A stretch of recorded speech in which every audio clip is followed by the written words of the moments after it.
Hello friends, ओम श्री गणेशाय नमः। ओम नमः शिवाय। आप सभी का स्वागत है आपके अपने यूट्यूब चैनल पर।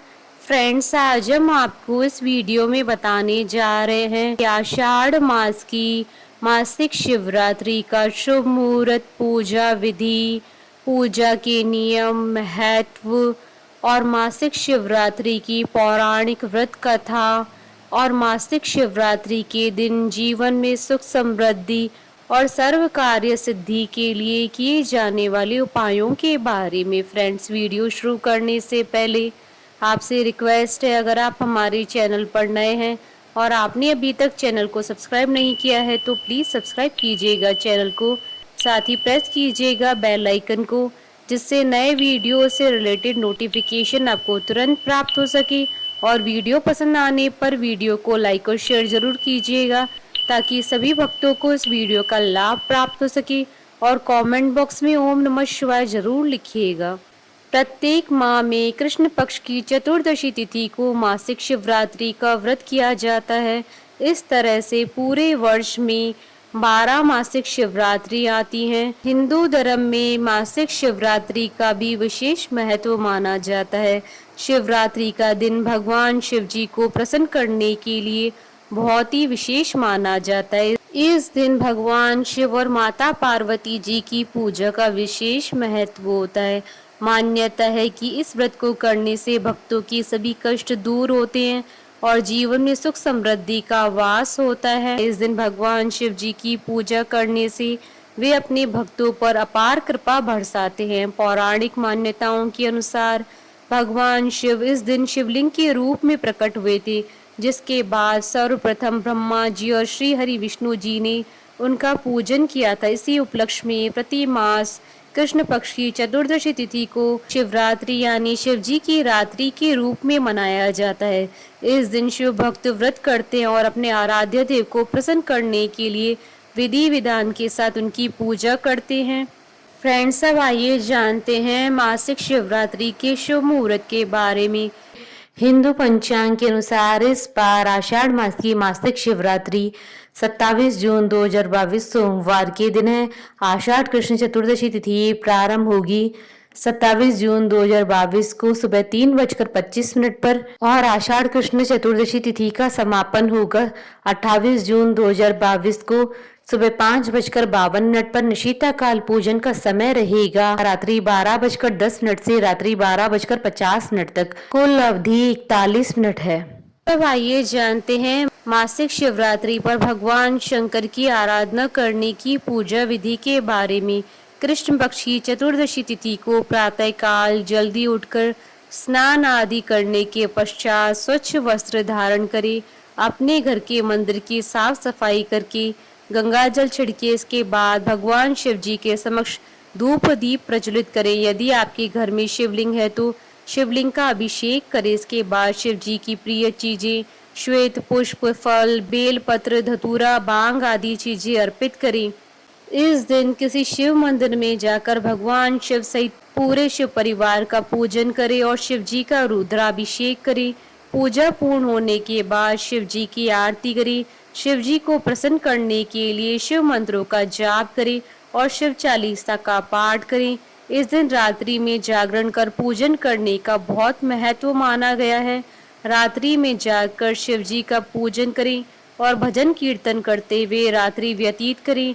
अगले दिन प्रातः उठकर स्नान आदि करने के पश्चात पूजन करें और अपने व्रत का पारण करें। फ्रेंड्स, अब आइए जानते हैं मासिक शिवरात्रि व्रत के नियमों के बारे में। मासिक शिवरात्रि पर नियमों का पालन करना बहुत ही आवश्यक होता है। इस दिन अपनी इंद्रियों पर नियंत्रण रखें और ब्रह्मचर्य का पालन करें।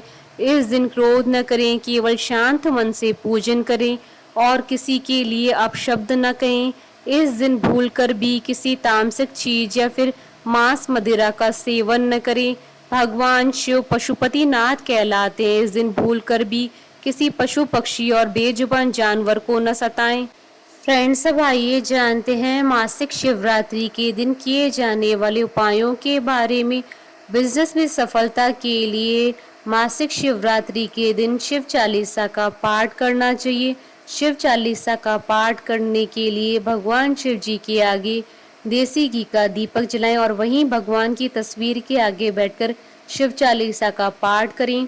जीवन में तरक्की के लिए मासिक शिवरात्रि के दिन गाय के बछड़े को या बैल को अपने हाथों से हरा चारा खिलाएं।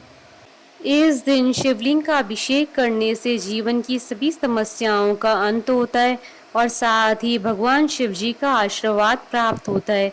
यदि आप शनि दोष से पीड़ित हैं या फिर आपको शनि की ढैया या साढ़े साती के बुरे फल प्राप्त हो रहे हैं तो इस दिन भगवान शिव जी को काले तिल मिलाकर जल अर्पित करना चाहिए। साथ ही ओम नमः शिवाय मंत्र का जाप करना चाहिए। संतान संबंधी कोई भी परेशानी हो तो आप मासिक शिवरात्रि के दिन आटे से 11 शिवलिंग बनाएं और 11 बार इनका जल से अभिषेक करें। यह उपाय करने से आपकी सभी संतान संबंधी परेशानियां समाप्त हो जाएंगी। सुखी वैवाहिक जीवन के लिए भोलेनाथ पर गुलाब की पंखुड़ियां अर्पित करें। अगर विवाह में कोई अड़चन आ रही है तो शिवलिंग पर बेल पत्र चढ़ाते वक्त नमः शिवाय मंत्र का जाप करें। संतान प्राप्ति के लिए शिवलिंग पर घी अर्पित करें। फ्रेंड्स, अब आइए प्रारंभ करें मासिक शिवरात्रि की व्रत कथा। पूर्व काल में चित्रभानु नामक एक शिकारी था। जानवरों की हत्या करके वह अपने परिवार को पालता था। वह एक साहूकार का कर्जदार था, लेकिन उसका ऋण समय पर न चुका सका। क्रोधित साहूकार ने शिकारी को शिव मठ में बंदी बना लिया। संयोग से उस दिन भी शिवरात्रि थी। शिकारी ध्यान मग्न होकर शिव संबंधी धार्मिक बातें सुनता रहा। चतुर्दशी को उसने शिवरात्रि व्रत की कथा भी सुनी। शाम होते ही साहूकार ने उसे अपने पास बुलाया और ऋण चुकाने के विषय में बात की। शिकारी अगले दिन सारा ऋण लौटा देने का वचन देकर बंधन से छूट गया।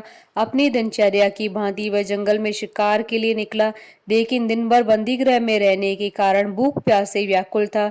शिकार खोजता हुआ वह बहुत दूर निकल गया था। जब अंधकार हो गया तो उसने विचार किया कि रात जंगल में ही बितानी पड़ेगी। वह वन में एक तालाब के किनारे एक बेल के पेड़ पर चढ़कर रात बीतने का इंतजार करने लगा। बिलपत्र के नीचे शिवलिंग था जो बिलपत्रों से ढका हुआ था।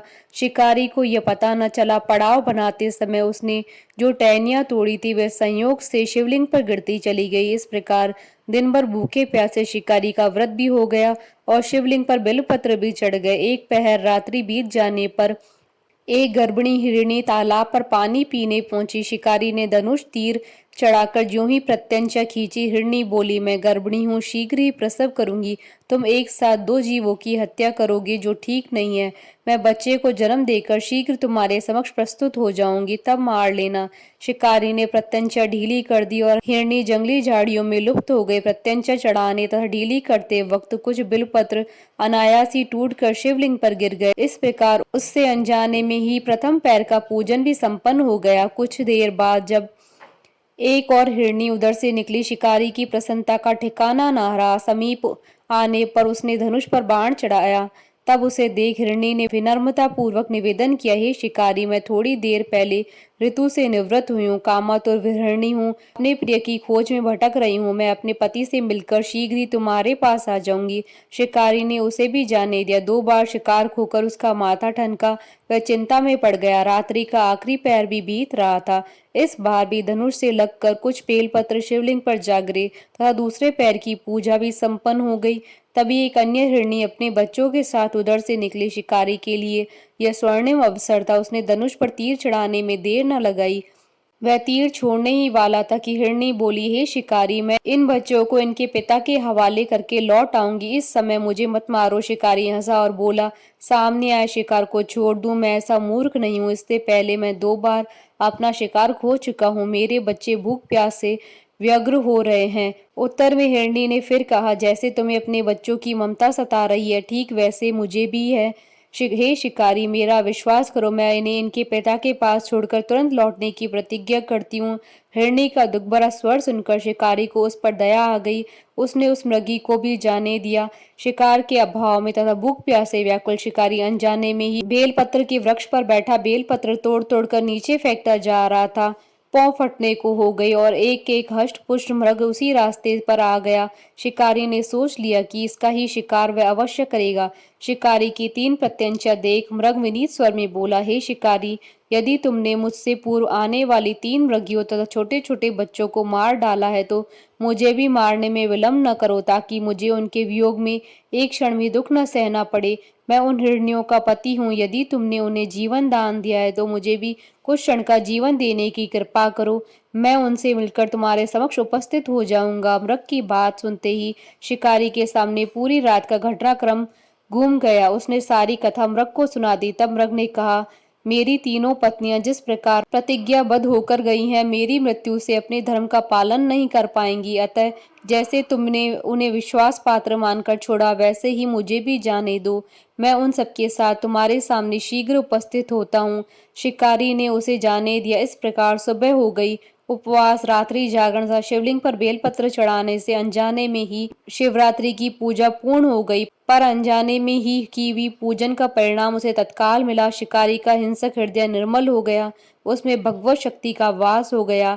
थोड़ी देर बाद वह मृग सपरिवार शिकारी के समक्ष उपस्थित हो गया, ताकि वह उनका शिकार कर सके। किंतु जंगली पशुओं की ऐसी सत्यता और सात्विकता और सामूहिक प्रेम भावना देखकर शिकारी को बड़ी ग्लानि हुई। उसने मृग परिवार को जीवन दान दे दिया। अनजाने में शिवरात्रि व्रत का पालन करने पर भी शिकारी को मोक्ष की प्राप्ति हुई। जब मृत्यु काल में यमदूत उसके जीव को लेने आए तो शिवगणों ने उन्हें वापस भेज दिया और शिकारी को शिवलोक ले गए। शिवजी की कृपा से ही अपने इस जन्म में राजा चित्रभानु अपने पिछले जन्म को याद रख पाए तथा मासिक शिवरात्रि के महत्व को जानकर अगले जन्म में भी पालन कर पाए।